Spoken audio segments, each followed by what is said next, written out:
네, 오늘은 그 자화자찬 하기에 앞서서 게시판에 올라온 좀 다급하고 좀 이렇게 심각한 그런 사연을 먼저 한번 같이 공유해보는 시간을 갖도록 하겠습니다. 자, 먼저 어떤 게시판에 어떤 글이 올라와 있는지 한번 좀 들어보시죠.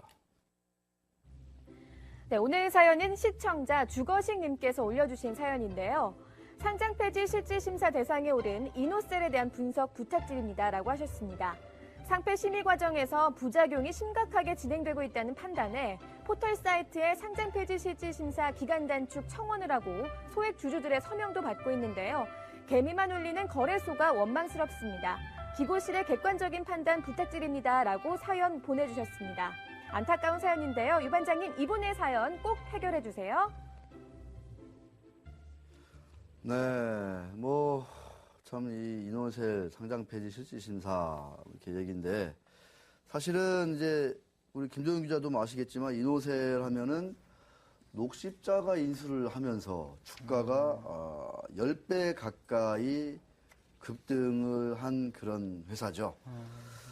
그런데 그런 규정이 있습니다. 거래소 규정에 관리 종목 이게 4년 연속 적자가 났어요. 이노셀. 워낙 이제 그 바이오 어떤 그 암 백신, 암 치료 백신 이게 뭐 개발하다 보니까 4년째 적자가 나가지고 투자주의 환기 종목으로 지정이 되고 이제 관리 종목인데 관리 종목 상태에서 이제 대주주가 바뀌면 상장 폐지 실질 심사를 이제 받도록 하는 그런 이제 제도가 있는데 그거에 따라서 거래가 정지되고 상장 폐지 실질 심사를 지금 이제 진행하고 있습니다. 근데 이제 문제가 되는 게 뭐냐라고 짧게 말씀드리면 이게 이노셀이 이제 10배 가까이 올랐는데 이제 주주들 입장에서는 당연히 뭐 그 녹십자라는 회사가 샀으니까 뭐 이게 설마 상장 폐지가 되겠나 해가지고 이제 주가가 많이 오른 뒤에 샀겠죠. 근데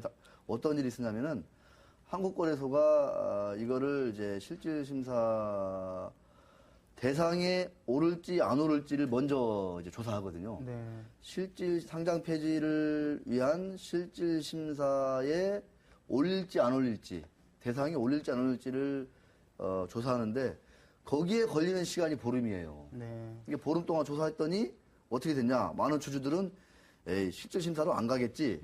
이렇게 기대했는데 거래소는 실질심사 대상이 되는 게 적합하다. 이렇게 해가지고 실질심사 대상으로 결정을 해버렸어요. 이렇게 되면 거래 정지가 보름간 더 연장이 돼요. 15일 동안. 그러고 나서 이제 또 심사를 한 다음에 거래를 상장 폐지를 할지 안 할지를 결정하게 됩니다. 그러니까 앞으로 한 열흘 정도가 지나서 상장 폐지 여부가 결정이 되는 거예요. 그러니까 주주들 입장에서는 한 달 동안 거래가 정지된 상황이고 열흘 후에 상장 폐지가 될지 안 될지 모르는 상황인 거예요. 그래서 처음에는 그래서 지금 어떤 일이 벌어지고 있느냐? 상장 폐지 실질 심사 대상으로 결정이 되니까 불안하잖아요, 조금. 녹십자가 뒤에 있다고 하지만 그래도 불안하거든요. 뭔가 문제가 있는 거 아닐까? 그러니까 주주들이 팔고 싶은 거예요. 지금 거래 정지 상태잖아요. 잘 못 팔잖아요. 근데 어떤 주주들은 또 거래 정지니까 설마 거래 재개되면 상장 폐지 안 될 것이고 거래 정지가 풀리고 나면 다시 주가가 오르겠지. 사고 싶어 해요. 그래서 어떤 일이 일어나냐, 준비가 했겠지만, 지금 포털 사이트에 가보면은 장난 아닙니다. 저 보세요, 포털 게시판에 보면은 이노셀 사고 팝니다. 아주 그 큰 장터가 열렸습니다. 그래서 뭐, 밤낮을 가리지 않고, 새벽을 가리지 않고, 저렇게, 포털 게시판에 삽니다, 팝니다, 매도합니다, 뭐 키움증권, 서울증권입니다 이런 식으로 저렇게 그냥 이렇게 천주 매도합니다, 아니면 천주 삽니다, 얼마에 삽니다, 팝니다 저렇게 지금 큰 장터가 열리고 있습니다. 그러니까 아주 그 이색적인 현상입니다. 그래서 어떤 주주분들은 걱정을 하더라고요. 혹시 돈을 내 계좌에 넣어주면 내가 가지고 있는 주식을 주겠다 이렇게 거래를 하는 건데 돈만 받고 주식 안 주고 먹튀해버리면 이게 사기잖아요. 그러니까 이제 이런 것들을 거래하게 되는 상당히 걱정하는 분들도 많아지고 있습니다. 거래소에서는 아무래도 좀 이제 실제 심사라는 게 이렇게 뭐 졸속을 할 수는 없고 네. 좀 신중하게 시간을 갖고 좀 들여다봐야 되는 거 아니냐 이렇게 얘기를 합니다. 그래서 제가 아니 한화 때 네. 그때 이제 김승현 회장 뭐 횡령 배임 때는 네.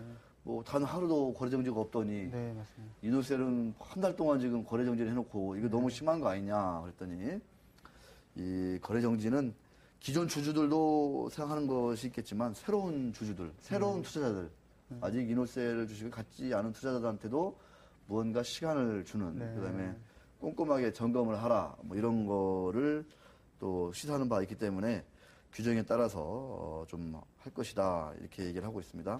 중요한 건 결과가 어떻게 나올지 예측이 가능한가요? 안 되죠. 예측이 가능 안 됩니다. 그러니까 경영 지속성, 재무 건전성, 경영 투명성 이 세 가지 관점에서 이제 따지거든요. 네. 그래서 경영 지속성, 재무 건전성, 경영 투명성 이거 관점에서 볼 때 거래소 기준에 충족시키려면 지금 녹십자 입장에서 상당히 많은 역할을 해줘야 됩니다. 그런데 아직까지는 그 거래소와 녹십자 이노셀 측에서 뭔가 그 의미 있는 진전이 없다 네. 이렇게 얘기가 들리고 있어요. 예. 그래서 김도훈 기자가 얘기한 대로 아직 의미 있는 어떤 그 진전이 없는 상태로서 예측을 할 수가 없다.